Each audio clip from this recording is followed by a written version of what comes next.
امام احمد رضی اللہ فرماتے ہیں کہ میں عراق کے ایک گاؤں میں گیا اور مجھے وہاں کافی دیر ہو گئی، تو مجھے وہاں رہنا پڑا۔ تو میں ایک مسجد میں گیا تو وہاں کے چوکیدار نے مجھے مسجد سے باہر نکال دیا اور پاؤں سے گھسیٹ کر مسجد سے دور کر دیا۔ اتنے میں ایک خدا ترس انسان آیا جو مجھے اپنے گھر لے گیا، اور میں نے اس کو دیکھا کہ وہ اٹھتے بیٹھتے چلتے پھرتے استغفار کا بہت ذکر کرتا ہے۔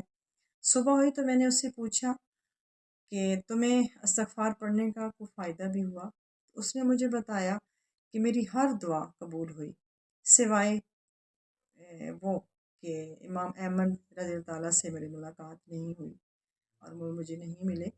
تو میں نے ان سے کہا کہ میں ہی امام احمد رضی اللہ عنہ ہوں، دیکھو تمہاری طرف کیسے گھسیٹ کر لایا گیا ہوں۔ تو ہمیں بھی چاہیے کہ استغفار کا کثرت سے ذکر کریں تاکہ اللہ پاک ہماری غلطیوں کو، ہماری کوتاہیوں کو معاف کریں، ہمارے گناہوں کو معاف کریں اور ہماری توبہ قبول کر لیں، اور ہمیں کثرت سے استغفار کا ذکر کرنا چاہیے۔